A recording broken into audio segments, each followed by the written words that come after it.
Why is this important? How do people do this? What does this do for productivity? How does it impact the metrics, the numbers? Yeah, I think first and foremost, you have to actually be able to have a setup that supports what you want to do.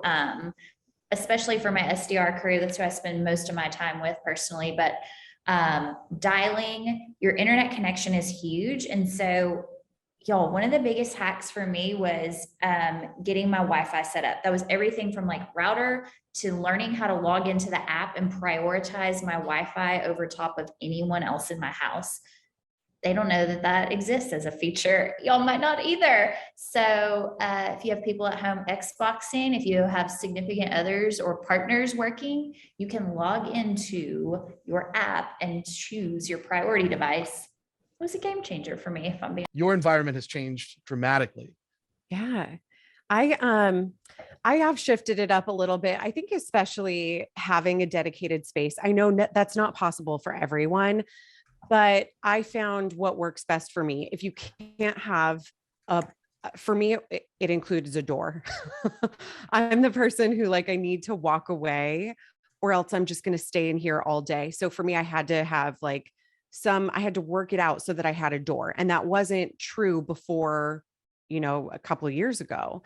So having a door, if that's not possible in your living situation, like being able to physically put away or close your laptop and put it in your backpack. I know that sounds weird, but being able to like create that environment where you can step away from work. I found myself at the beginning sitting here through every single lunch and just staying at my desk and not stepping away and not being able to like get out of this work mind space and this work mentality. And it took a toll on me. So I've now created, this is like my little safe haven. And I know that that's so awkward, but like I'm picking things that people are going to comment on. Most common things are my Elton John and my plants. Things that like draw people in from a prospects or from my peers' perspective. But then it's also like nice, like I'll go read a book over here for a little bit and I don't have to be sitting at my desk all day. And it's cute and it makes me feel good. And that has changed the way that I approach my day. Yeah, this is something we do. We have a phenomenal director of sales development. He's an incredible people leader. And this is a program he started called Call Camp. So shout out Chris O'Connor. Every week on Call Camp, there's sort of a theme. And so a lot of it is celebrating the good calls. Like, let's hear what other people are doing to overcome objections, et cetera. But also, what are the dumbest things you've done on a call? Or like, who wants to nominate themselves for the worst call of all time? Because again, you're trying to replace what you overhear each other. Because, previously on the sales floor, you'd be like, oh man, that sounded so bad. Like, is everything okay? What is the version of that in the virtual world? And so we have weekly call camp. There will be a theme, submitting best and worst calls, or like any theme you want, like where this specific objection happened, everyone submit a call where that happened, and we listen and we celebrate and we learn. And it happens every single week. And it has been huge to where the AE team is sort of adopting their own version of call camp now too, for us. I want to double click into that because I saw a ton of leaders that are also on the call as well. And this is something that comes up a lot with our clients when we are losing that sales floor mentality where we're able to listen and have those conversations. It's just as important for our AEs, our SDRs, our BDRs to hear the bad as it is to hear the good, because it does a couple of things. First off, when we're only hearing all the great things that are going on with all of our peers, but we're only feeling all of our negatives, it helps to normalize that. Like, oh, everyone has those terrible calls, because we all do. Every single one of us, like I still have terrible calls, right? And we're going through it together, and it feels just like we're normalizing the challenges. But then also, I take away just as much from hearing bad calls as I do good. Like what could I have done differently?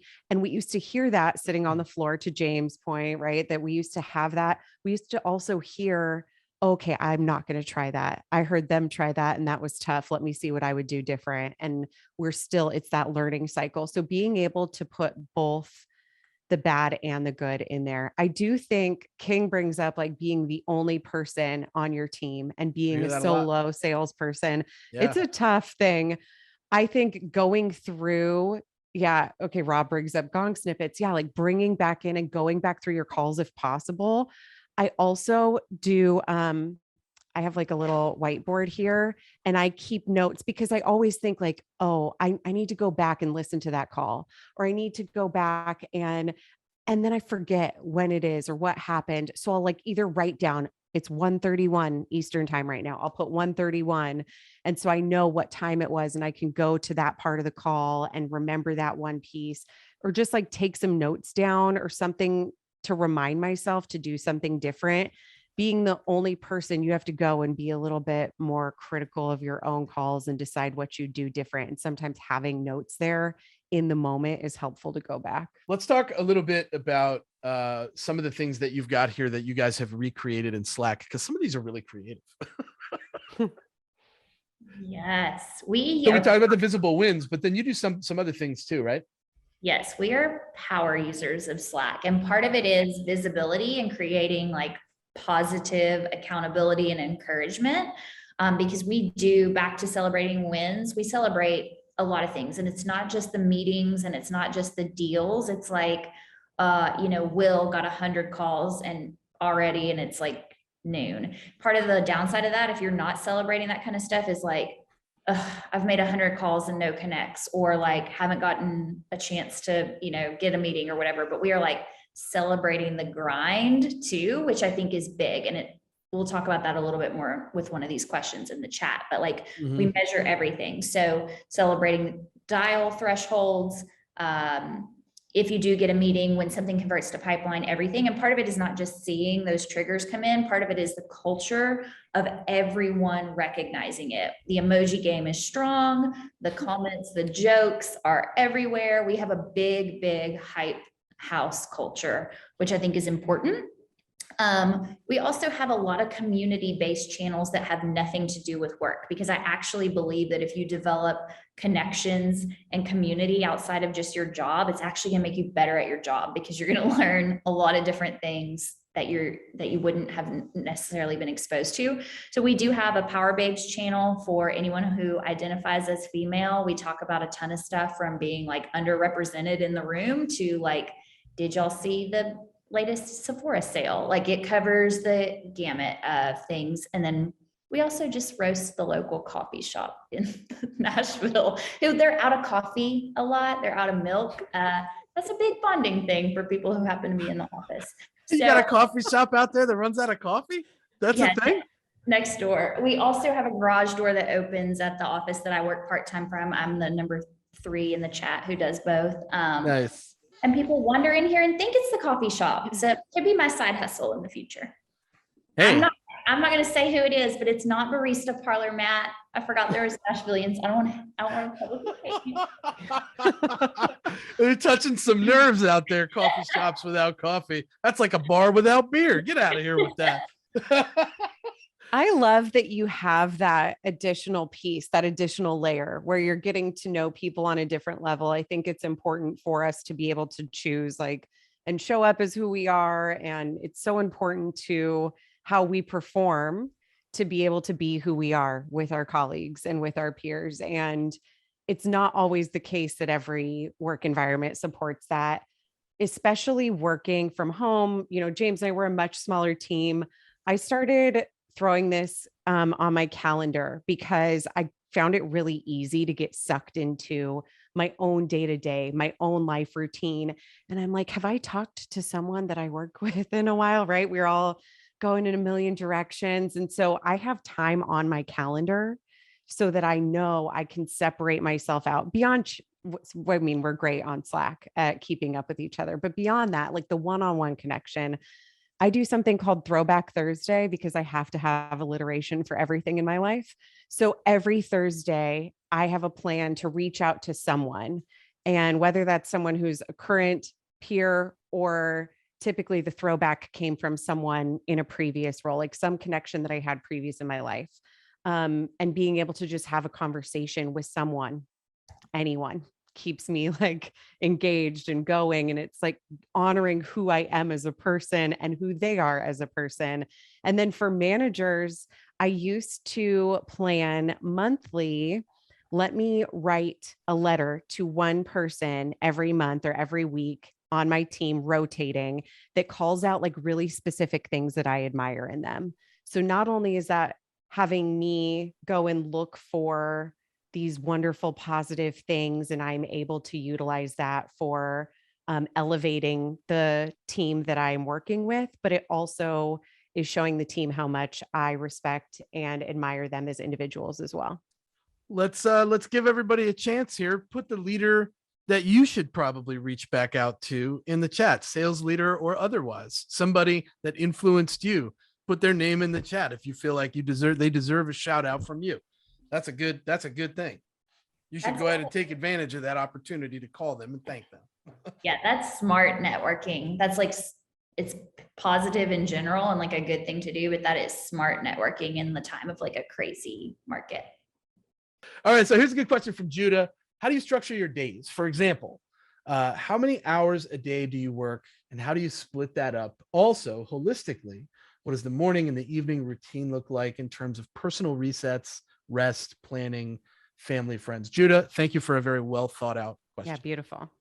I love that question. And I have one quick thought on it, which is I like focusing less on like the structure of the day sometimes and more on the scorecard. Like, what are the metrics you're scored against? And do you do those before noon and then go to the pool?